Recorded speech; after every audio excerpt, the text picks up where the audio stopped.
सिकंदर महान ने अपने रण कौशल से ग्रीस, इजिप्ट समेत उत्तर भारत तक अपना साम्राज्य स्थापित कर लिया था। सालों से युद्ध करते सिकंदर की सेना बहुत थक चुकी थी और अब वो अपने परिवारों के पास वापस लौटना चाहती थी। सिकंदर को भी अपने सैनिकों की इच्छा का सम्मान करना पड़ा और उसने भी भारत से लौटने का मन बना लिया। पर जाने से पहले वह किसी ज्ञानी व्यक्ति को अपने साथ ले जाना चाहता था। स्थानीय लोगों से पूछने पर उसे एक पहुंचे हुए बाबा के बारे में पता चला, जो कुछ दूरी पर स्थित एक नगर में रहते थे। सिकंदर दल बल के साथ वहां पहुंचा। बाबा निवस्त्र एक पेड़ के नीचे ध्यान लगाकर बैठे थे। सिकंदर उनके ध्यान से बाहर आने का इंतजार करने लगा। कुछ देर बाद बाबा ध्यान से बाहर निकले और उनकी आंखें खोलते ही सैनिक सिकंदर महान के नारे लगाने लगे। बाबा अपने स्थान पर बैठे उन्हें ऐसा करते देख मुस्कुरा रहे थे। सिकंदर उनके सामने आया और बोला, मैं आपको अपने देश ले जाना चाहता हूँ, चलिए हमारे साथ चलने के लिए तैयार हो जाइए। बाबा बोले, मैं तो यहीं ठीक हूँ, मैं यहाँ से कहीं नहीं जाना चाहता, मैं जो चाहता हूँ सब यही उपलब्ध है, तुम्हें जहाँ जाना है तुम जाओ। एक मामूली से संत का यह जवाब सुन सिकंदर के सैनिक भड़क उठे।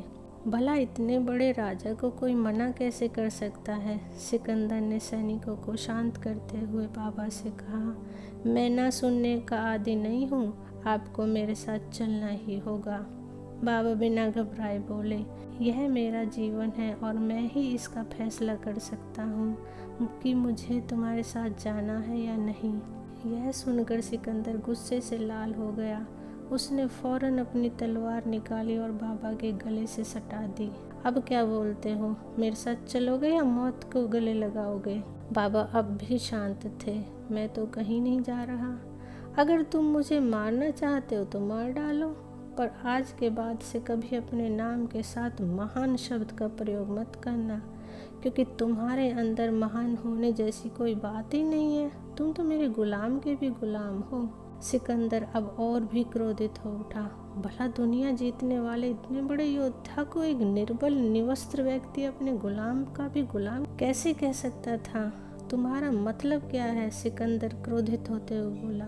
बाबा बोले, क्रोध मेरा गुलाम है, मैं जब तक नहीं चाहता मुझे क्रोध नहीं आता, लेकिन तुम अपने क्रोध के गुलाम हो। तुमने बहुत से योद्धाओं को पराजित किया पर अपने क्रोध को नहीं जीत पाए। वो जब चाहता है तुम्हारे ऊपर सवार हो जाता है। तो बताओ, हुए ना तुम मेरे गुलाम के भी गुलाम। सिकंदर बाबा की बातें सुनकर स्तब्ध रह गया। वह उनके सामने नतमस्तक हो गया और अपने सैनिकों के साथ वापस लौट गया। दोस्तों, हम जितनी बार गुस्सा करते हैं उतनी बार हमारे शरीर में एसिड बनता है। क्या हम यह नहीं जानते कि एसिड जिस बर्तन में होता है उसे नष्ट कर देता है। सच्ची तो है, गुस्से का सबसे बड़ा शिकार खुद गुस्सा करने वाला ही होता है। दोस्तों, आओ इस प्रेरणादायक कहानी से सीख लेते हुए हम अपने गुस्से को काबू में करने का प्रयास करें। सदा खुश रहें दोस्तों। कहानी अच्छी लगी हो तो प्लीज़ लाइक, शेयर और सब्सक्राइब करें। Thank you.